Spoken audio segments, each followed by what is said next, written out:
নমস্কার বন্ধুরা, আমি আপনাদের আমি যে নিউ ব্লগ ভিডিও আজকে আমরা বানাবো সোয়াবিনের এক রেসিপি। চলুন কিভাবে বানাবো আপনাদেরকে দেখি। এখানে আমি 2 প্যাকেট সোয়াবিন নিয়ে নিয়েছি। আপনি চাইলে যে কোনো সোয়াবিন নিতে পারেন। আমি আগে জলটা বসিয়ে দিয়েছি, জলটা গরম হয়ে গেছে। এবার এই দেখুন 2টো টমেটো আমি কড়াইয়ে দিয়ে দেবো।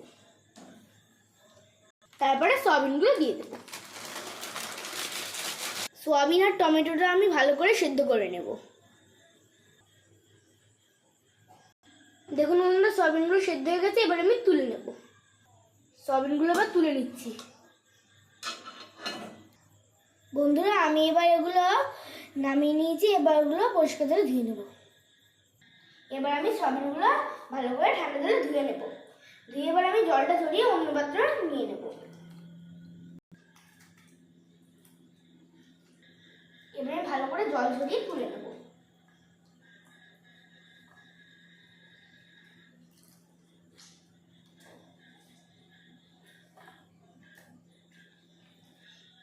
এবার আমি সেদ্ধ টমেটো দিয়ে সয়াবিনের সাথে মাখিয়ে নেব।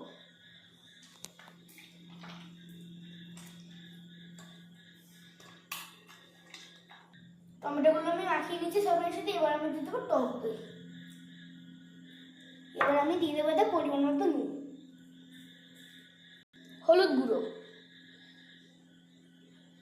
1 চামচ আদা বাটা, 1 চামচ জিরে বাটা, 1 চামচ ধনে গুঁড়ো, 1 চামচ মরিচ গুঁড়ো, 1 চামচ কাশ্মীরি লঙ্কার গুঁড়ো, তারপর চেরা কাঁচা লঙ্কা দিয়ে দেবো। তারপর একটু সাদা তেল দিয়ে দেবো। ভালো করে মাখিয়ে নেব। সয়াবিনটা আমার মাখানো হয়ে গেছে। কি সুন্দর কালার এসেছে দেখুন। এবার আমি এটা 5 মিনিট ঢাকা দিয়ে রাখবো। দেখুন 5 মিনিট হয়ে গেছে। এবার আমি এটা তুলে নেব। চলুন এবার আমি রান্নায় যাই। কড়াটা বসিয়ে দিয়েছি, গরম হয়ে গেছে। এবার আমি এটা দিয়ে দেবো সাদা তেল।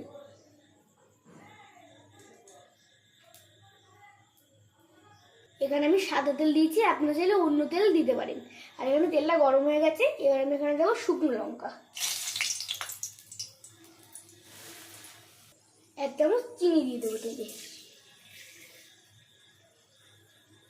এবার আমি সয়াবিনগুলো দিয়ে দেবো।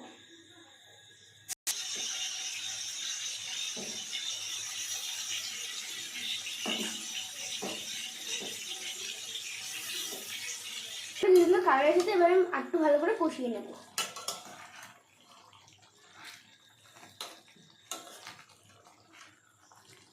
দেখুন বন্ধুরা, সয়াবিনগুলো কি সুন্দর সফট হয়েছে।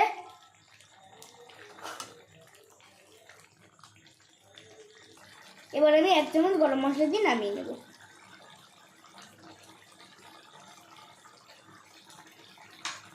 দেখুন বন্ধুরা, আমি নামিয়ে নিয়েছি। এবার আমি টেস্ট করে দেখব।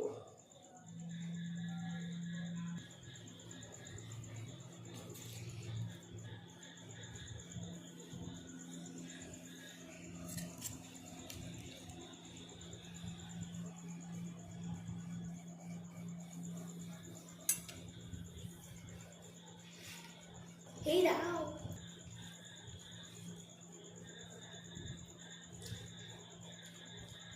কি সুন্দর টেস্ট। আপনি এবার বাড়িতে বানিয়ে দেখবেন, খুব সুন্দর লাগবে। এটা কিন্তু মাছ মাংস ফেল হয়ে যাবে। এখানেই ভিডিওটা শেষ করছি। সবাই সুস্থ থাকবেন, ভালো থাকবেন। আর যদি ভিডিওটা ভালো লাগে লাইক